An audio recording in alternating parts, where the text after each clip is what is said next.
विकास के दावे ऊंचे हैं, लेकिन जमीन पर हकीकत इतनी खतरनाक है कि एक 25 साल का युवक सड़क पर नहीं, खुले गड्ढे में दम तोड़ देता है।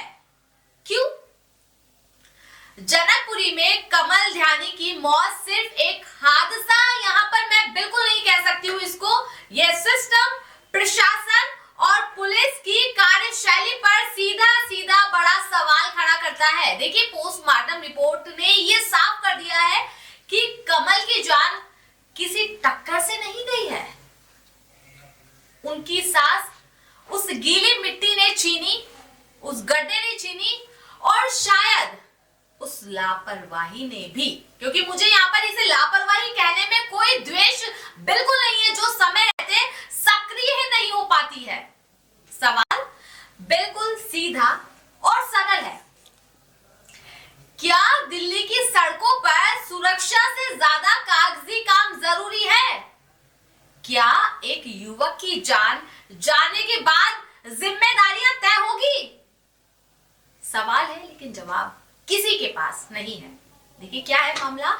6 फरवरी की सुबह जनकपुरी इलाका, दिल्ली जल बोर्ड की सीवर पाइपलाइन परियोजना के तहत तकरीबन 15 फीट गहरा गड्ढा खोदा गया, और इसके बाद यही बाइक सवार कमल ध्यानी गिर जाते हैं। उसके बाद पोस्टमार्टम रिपोर्ट देखिए क्या कहती है। पोस्टमार्टम रिपोर्ट कहती है कि मौत किसी टक्कर से नहीं हुई है, बल्कि दम घुटने के कारण हुई है।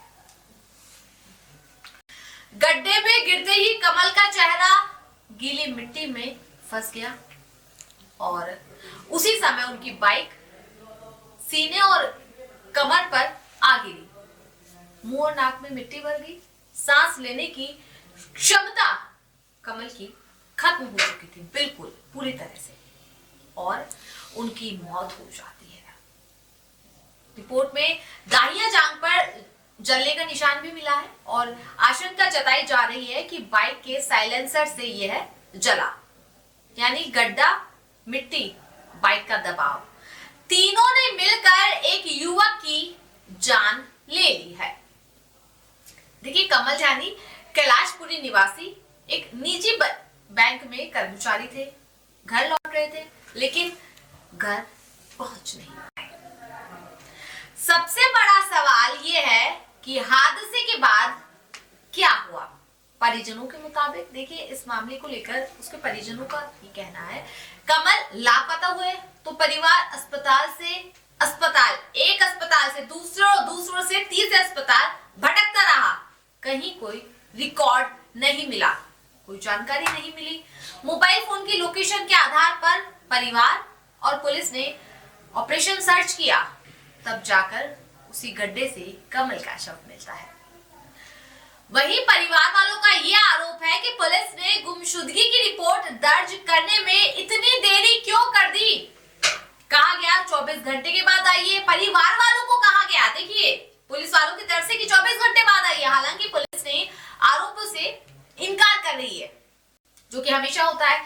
जब एक युवक घंटों से लापता था तो तुरंत सर्च ऑपरेशन क्यों नहीं किया गया? मोबाइल लोकेशन पहले क्यों नहीं ट्रैक की गई? बहुत सारे सवाल है इस तरह के। देखिए, गुमशुदगी दर्ज करने में देरी क्यों की गई? क्या हर केस में 24 घंटे का इंतजार जरूरी हो जाता है क्या? या यह सिर्फ जिम्मेदारी टालने का तरीका है, जो पता नहीं कितने समय से चलता आ रहा है। 15 फीट गहरा गड्ढा, क्या वहां बैरिकेडिंग थी?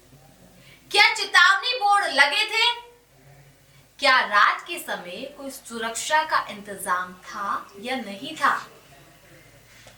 क्या किसी अधिकारी ने मौके का मौका मुआयना किया, निरीक्षण किया? अगर यह गड्ढा सुरक्षित होता, अगर चेतावनी होती, अगर समय पर तलाश होती, तो क्या कमल आज जिंदा होते? इन तमाम सवालों के साथ आपसे इजाजत लेना चाहेंगे। बने रहिए इंडिया इनसाइट के साथ। नमस्कार।